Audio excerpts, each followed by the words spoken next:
isn't Rio de Janeiro. It isn't City of God.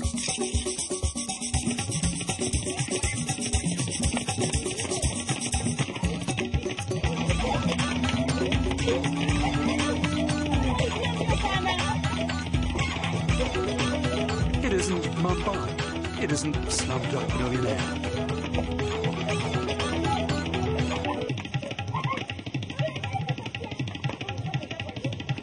It's the biggest slum in Africa, Kibera slum in Nairobi, Kenya.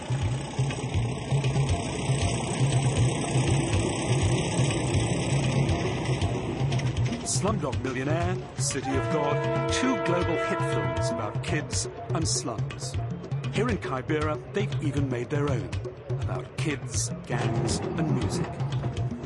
By 2050, 1 in 3 people could be living in slums, 3 billion slum dwellers, 600 million of them children. So far in early life, we've seen how the first 5 years of a child's development can be crucial. So is Kibera seizing the opportunity. In our film, we put together a typical day in the lives of 4 children under 5. Back in Brian's school, the older kids are still at it, now creative drawing. Volunteer teacher Sarah is concerned about traditional ways. In the West, we're very much taught to think for ourselves, even question authority, you know, just all of that individual thinking. And here, you do everything as a group, even in the classroom. And so it is very hard for people to do, or for the children to do something on their own. Oftentimes, even some of the students, if they're sitting near each other, they'll all draw the same thing. Happy birthday to It's Patience's 4th birthday. Happy birthday to The push for early childhood development came from the West. So is the West imposing its own model of how kids should grow up? Well, this is a common criticism that the West are imposing practices on Africa that aren't appropriate. And to some extent it may be true.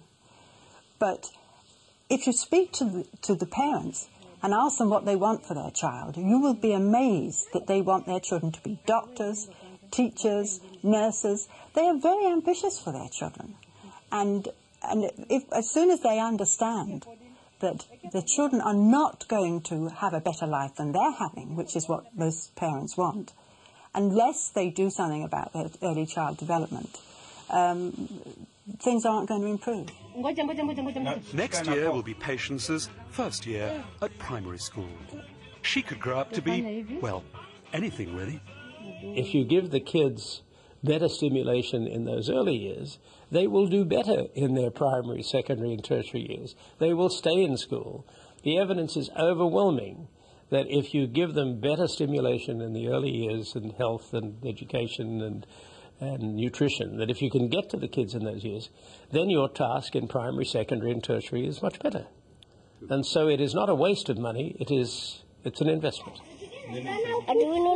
Early childhood development may seem unaffordable for poor countries and to poor parents, but risks can be worth taking. When I look at my own life, I see that because I'm the son of illiterate, starkly illiterate parents, but who pushed me to go into the world. And they gave that opportunity, and they knew, they didn't fear anything. I mean, I think the essential thing is to dare, and to dare responsibly. Natasha's uncle hopes she can go to preschool too soon. He's already bought her a uniform.